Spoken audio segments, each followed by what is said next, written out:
Hello everyone, welcome back to another Wolf Among Us 2 video. This was a video I was not really expecting to make. I feel like I say that every time now I'm thinking about it.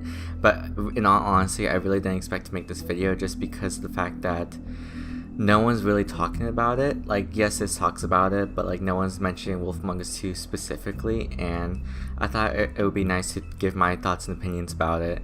About like what's going on and like what the deal is and how Wolf Among Us 2 is being affected by the SAG-AFTRA strike. Yes, you heard me, the strike authorization of the Actors Union, I believe it's what it's called. That's happening at the moment and how it's affecting the gaming industry.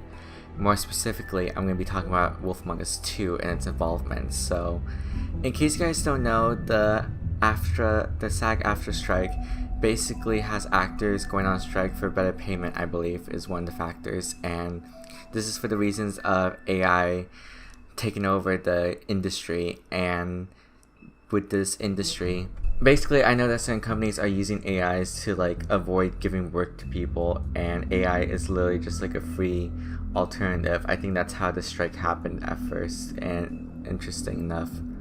Because AI, in case you guys don't know, there's like AI voices that are happening where it's like getting really advanced to the point where people don't really need to hire the voice actors anymore. They could just use AIs, for example, and just like do it for free, and I guess you could say.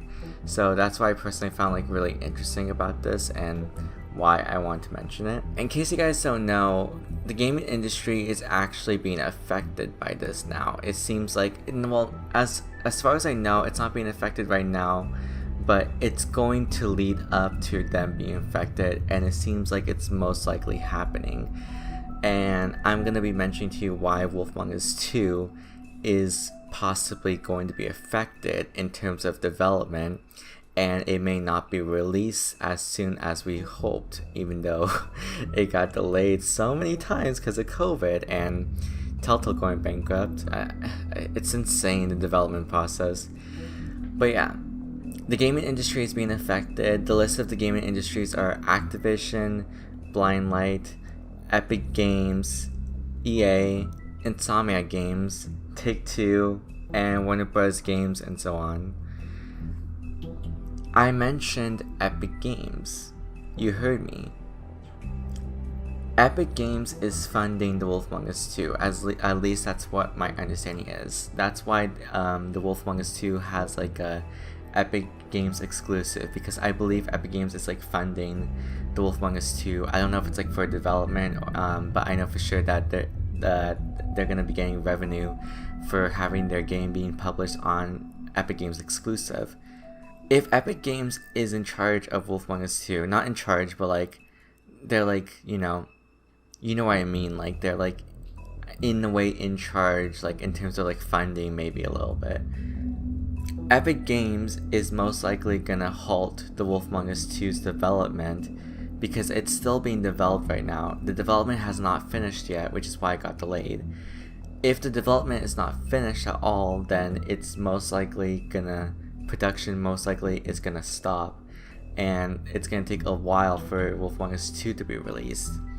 However, if Wolf Among Us 2 finished development before the strike happens or affects the gaming industry, then it's gonna be released after, or I'm assuming it's gonna be released on schedule and will have no problem just because of the fact that it's releasing on time. But I heard that there's like movies that have been delayed, even the development for those have finished, so it might just get delayed still. I don't know, that's just my thoughts about it. But yeah, I am of course supportive of the strike. I definitely think it's definitely important. I've noticed a lot of my actors that I've seen I like that are on the strike, and it's all over. This is like a big deal, so I do think it's very important. But I do understand that a lot of Telltale fans are really disappointed in the fact that this is gonna affect Wolf Among Us 2's release date and shit, because Wolf Among Us 2, we definitely have been waiting for a while, and I do understand. I think they're definitely going to reach an agreement, so Wolf Among Us 2 is going to be delayed by just a tiny bit. I'm hoping it'll be just a couple of months. That's like the worst case scenario. I really don't think it's going to be any more longer than a year, and if it happens to be a year, then that would be awful. But the game, I'm assuming the game is like really close to finishing development, and so if they do lose like progress, it's gonna be like a couple months delayed. I understand we don't have an official release date, so I understand that technically it could not be delayed, but like it's technically already delayed, but like I do think it could get further delayed with this happening. But yeah, I want to know you guys' opinion about this whole thing that's happening, the whole strike that's happening with the SAG-AFTRA strike and how it's affecting video games, and I'd love to hear you guys' opinion on it. I do think that there's going to be a resolvement soon, and they're going to reach an agreement, which I really hope is the case, and I really do hope that that's honestly what I think is going to happen. So if you guys did enjoy this video, be sure to leave a like, share, subscribe. It would help our channel a lot. I want to say thank you so much for 4,000 subscribers. I really appreciate it. So thank you guys so much. I want to make like a Q&A video, but I'm not sure if anyone wants that. So if you guys want like a special Q&A video about me, just let me know in the comment section down below, and maybe I'll make one. I'll probably tweet about it in the community poll if people really want one. So yeah, I'll see you guys later in the next video, and I hope you guys have a good one, and I'll see you guys later. Goodbye.